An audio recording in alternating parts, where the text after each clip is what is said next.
Hello दोस्तों, आप लोग कैसे हैं। आज मैं एक ऐसी रोचक कहानी लेकर आया हूँ जो आप लोग सुनेंगे तो अपने गांव की याद आएगी, अपने गांव की खुशबू याद आएगी, अपने गांव की मिट्टी याद आएगी। हर किसी को अपने गांव से मोहब्बत होता है, प्यार होता है। वो भले कितनों लंबा दूर कमाने के लिए निकल जाए, किसी कारण, बस अपने घर के कारण, अपनी गरीबी के कारण या अपने शौक के कारण, लेकिन वो अपनी लगाव जो है अपना सब गांव छोड़ देता है। अपने यार दोस्त, अपने सगे संबंधी के साथ जब भी वो एकांत में बैठता है तो उसे एक ही टीस होती है, काश मैं गांव में ऐसा और करता, काश मैं गांव में ऐसा करता। इसी पर एक अच्छी सी स्टोरी, एक अच्छी सी कहानी मिट्टी की खुशबू लेकर आया हूँ, जो सुनेंगे तो तहे दिल से आप गदगद हो जाएंगे और हर चिंता छोड़कर आप अपने गांव की तरफ मुड़ जाएंगे। तो चलिए स्टार्ट करते हैं। बिहार के एक छोटे से गांव बख्तियारपुर में एक लड़का रहता था। नाम था शिवा। उसका घर मिट्टी का था, छप्पर से बारिश टपकती थी, लेकिन माँ की ममता उसमें सुकून देती थी। पिता खेतों में मजदूरी करते और शाम को भूखे लौटते। शिवा की आंखों में सपने बहुत थे, पर जेब में रोटी तक नहीं थी।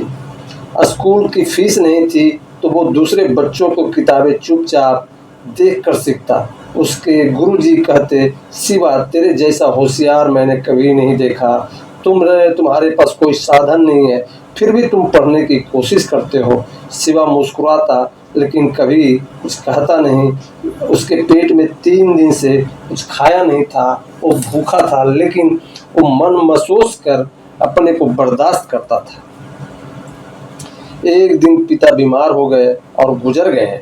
माँ बोली, बेटा तू शहर जा, शायद वहाँ रोटी मिल जाए। शिवा रोते हुए माँ से लिपटा और चल पड़ा पटना की ओर। वहाँ उसने स्टेशन पर लोगों के जूते पॉलिश करने का काम शुरू किया। दिन में पॉलिश, रात को स्टेशन पे बेंच पर नींद। वो भी मच्छर रात भर काटता, उस ठीक तरह से उसे नींद भी नहीं आती। लेकिन वो पढ़ना नहीं भूला। वह स्टॉल के अखबार बीन कर पढ़ता, चुपचाप सुनता कि देश में क्या हो रहा है और सभी चीज़ों पर गौर करता। एक दिन एक सेठ जी ने उसे देखा और पूछा, बेटा पढ़े लिखे लगते हो, ये क्या कर रहे हो। शिवा बोला, पढ़ा नहीं हूँ पर पढ़ना चाहता हूँ, पर भूख बड़ी चीज़ है साहब, ये अच्छे अच्छे को रुला देती है। उस सेठ का दिल पसीज गया। उसने शिवा को अपने यहाँ नौकरी और पढ़ाई का खर्च देना शुरू किया। शिवा ने पूरी मेहनत से पढ़ाई की, दिन में काम, रात को किताबें। धीरे धीरे उसने 12वीं अच्छी की अंकों से, फिर ग्रेजुएशन भी किया। वो बहुत साधारण जिंदगी जीता पर खुश रहता। उसकी माँ कहती, बेटा तेरे अंदर भगवान बसते हैं, पर तू खुद को पसीने से सींचता है। एक दिन शिवा ने कुछ बड़ा सोच लिया। उसने एनजीओ खोला तो झुग्गियों में बच्चों को मुफ्त शिक्षा देता। धीरे धीरे उसका नाम गरीबों के शिक्षक के रूप में फैलने लगा। अब शिवा बड़ा बन चुका था, नाम, इज्जत, पैसा सब कुछ था, लेकिन वो अब भी उसी मिट्टी की खुशबू को अपने दिल में बसाया था। एक दिन एक टीवी चैनल ने इंटरव्यू में पूछा, आपका सबसे बड़ा सपना क्या है। शिवा मुस्कुराया और बोला, मैंने वो सपना जी लिया जब एक झुग्गी में रहने वाले बच्चे ने मुझे ये कहकर गले लगाया कि भैया आप ना होते तो मैं कभी ABCD नहीं सीखती। वही दिन मेरे जीवन के सबसे बड़े दिन था। सच्चा सुख वो नहीं जो हमें सुख के लिए मिले, सच्चा सुख वो है जो दूसरे के चेहरे पे हंसी बनकर लौटे।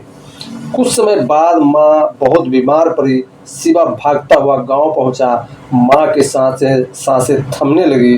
माँ ने उसका हाथ पकड़कर कहा, बेटा तू अब बड़ा आदमी है, पर तू मिट्टी जैसा बना रहना, क्योंकि सच्चा सुख उसी में है जो जमीन से जुड़ा रहे।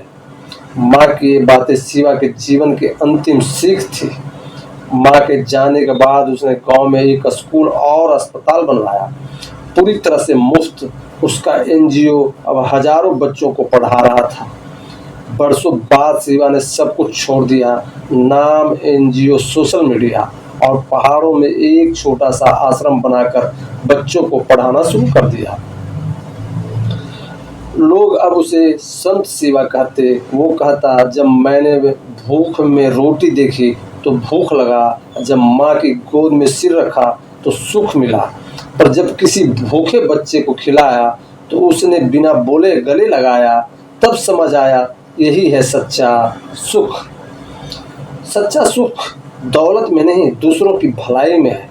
जब आप किसी और की जिंदगी को बेहतर बनाते हैं तभी आप अपने आत्मा को सच्ची शांति देते हैं।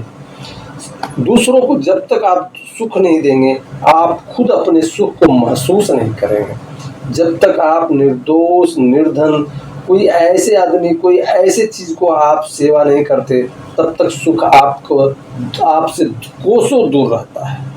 कभी आप आजमा कर देखना अपनी ज़िंदगी में, कभी ऐसे लोगों को हेल्प करना, ऐसे लोगों को सहायता करना जो आपसे बिना मांगे बिना सोचे आप दे सकते हैं। एक बार कर देखिए, ज़िंदगी आपकी बदल जाएगी, आपके सोचने के तरीके बदल जाएंगे।